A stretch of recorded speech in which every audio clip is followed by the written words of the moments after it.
Chapter 12. Lieutenant Doherty unrolled his wool army blanket and ordered his men to lay Booth's body upon it.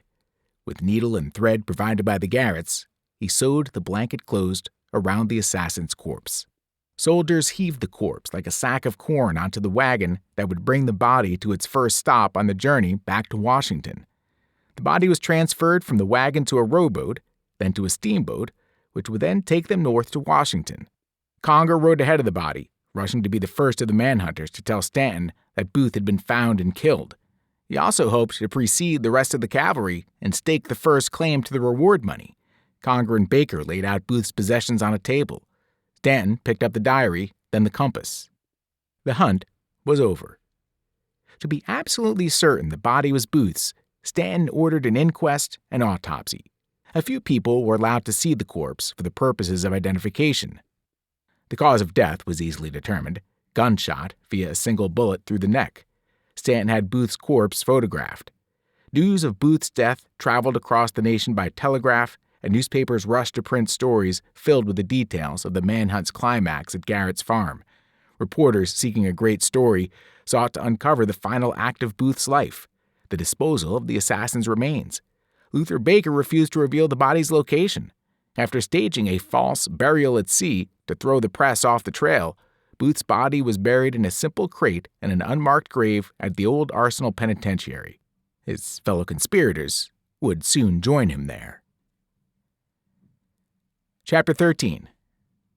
Thomas Jones, Captain Cox, the Garrett sons, and many more were seized and taken to prison. Curiously, within weeks, Stanton freed them all. He put on trial only 8 defendants: Mary Surratt, Lewis Powell, David Herold, George Atzerodt, Samuel Arnold, Michael O'Laughlin, Edmund Spangler, and Samuel Mudd. Not one person who helped Booth and Herold during their escape, except Dr. Mudd, was punished. They returned to their homes and families, and for years to come, whispered secret tales of their deeds during the great manhunt. Another hunt, the one for reward money, began before Booth's corpse had even cooled. With Booth dead and his chief accomplices under arrest awaiting trial, it was time to cash in. Hundreds of manhunters rushed to claim a portion of the $100,000 reward offered by the War Department. Tipsters with the slightest connection to the 12-day search for Lincoln's killer tried to get their piece of the reward. More than a year after the manhunt ended, the government finally paid out the rewards. Congress paid Conger $15,000, Doherty $5,250, Lafayette Baker $3,750, Luther Baker $3,000. Boston Corbett, along with every non-commissioned officer at the barn, received $1,653. Colonel Wells and other interrogators received $500 to $1,000 each for their roles in the hunt. 9 men received smaller rewards for their part in the capture of George Atzerodt, 10 for their roles in the arrest of Lewis Powell. Richard Garrett made a claim against the U.S. government for compensation for the value of his property, including the burned barn and the corn and hay consumed by the cavalry horses. The government considered his claim, but refused to pay him a cent. After all, he had been disloyal to the Union. Boston Corbett was never punished for shooting Booth. He had violated no orders, and no one could prove his motive was anything other than protecting his men. He enjoyed both fame and notoriety for a brief time. Then he went mad and disappeared. Chapter 14. Trial and Execution. On the morning of July 3, 1865, the clock began ticking on one of the most dramatic events in the history of Washington, the climactic event of the manhunt. It had been 2.5 months since the death of John Wilkes Booth. An officer left the War Department and delivered death warrants to the defendants Mary Surratt, David Herold, George Atzerodt, and Lewis Powell. They would be hanged tomorrow morning. The rapid conviction, sentencing, and execution of the Lincoln assassination conspirators concluded the trial that lasted. 4 of Booth's helpers and henchmen, Edmund Spangler, Michael O'Laughlin, Samuel Arnold, and Dr. Samuel Mudd, received prison sentences. Booth was already dead, so 4 of the 8 conspirators who had been put on trial, took center stage on execution day. The soldiers in the old Arsenal Penitentiary hurriedly constructed a scaffold, dug graves, and prepared coffins for the 4 convicts. On July 7th, the prisoners were paraded onto the scaffold. The condemned were bound and hooded. Nooses were slipped over their necks, and, At 1:26 p.m., they dropped to their deaths. Lewis Powell, David Herold, and George Atzerodt reunited in the grave with John Wilkes Booth, together again, as they had been that terrible evening of April 1865, when the chase for Lincoln's killer began. Brother Edwin, who had him buried quietly in the family plot at Greenmount Cemetery in Baltimore, Maryland. He lies there still, but no headstone marks his grave. Edwin Stanton continued to serve as Secretary of War during the difficult times of Andrew Johnson's presidency. Johnson tried to fire him, but Stanton refused to surrender his War Department offices. General Ulysses Grant became President Grant in 1869 and nominated Stanton to the Supreme Court. Sadly, Stanton died before he could join the court. Secretary of State William H. Seward and his sons survived their wounds. For the rest of his life, until his death in 1872, he preferred to turn the scarred half of his face away from the camera.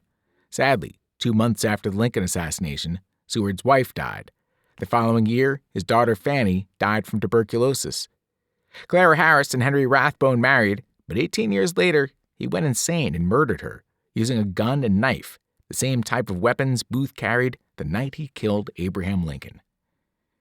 Thomas Jones kept the secrets of the pine thicket until, almost 20 years later, he told his tale to a writer. He later wrote his own book about his adventures with John Wilkes Booth. Lafayette Baker also published a book about the manhunt, exaggerating his role in the chase for Booth. He died in 1868. John Harrison Surratt was eventually tracked down through Canada to Europe, where he served under a false name in the Pope's army. He was chased to Egypt, captured, and in 1867 brought back to America for trial. In 1868, after a trial failed to reach a verdict and charges were dismissed, he was released, a free man. But he earned the reputation of a coward who had abandoned his mother to die.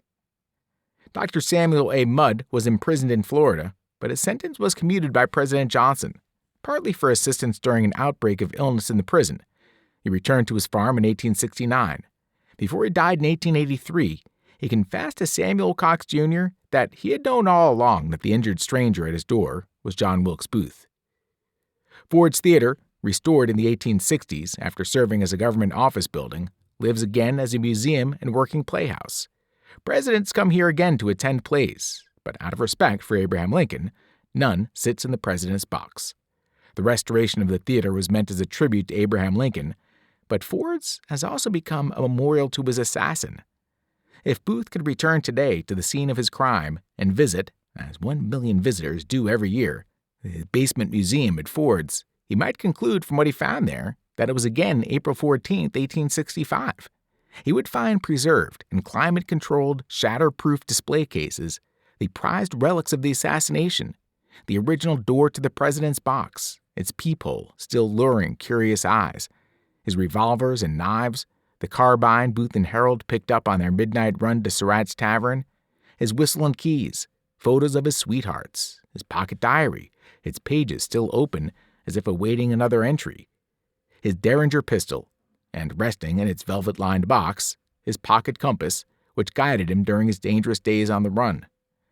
John Wilkes Booth did not get what he wanted. Yes, he did kill Abraham Lincoln, but in every other way, Booth was a failure. He did not inspire the South to fight on, prolong the Civil War, or win the battles the Confederate armies had lost. He did not undo the Emancipation Proclamation and revive slavery. And yet, we still remember Booth to this day. But he is not the hero of the story. The real hero is Abraham Lincoln and the principles for which he lived and died: freedom and equal rights for all Americans. If Ford's Theater is Booth's place, then across the street there is a memorial to Abraham Lincoln, but many people do not even know it exists. Few visitors to Ford's cross 10th Street and climb the stairs to the Peterson House.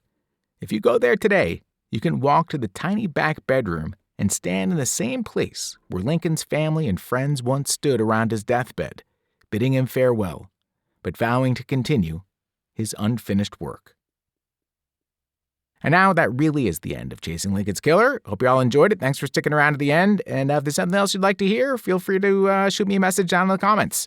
Take care. Thanks for listening. Bye-bye.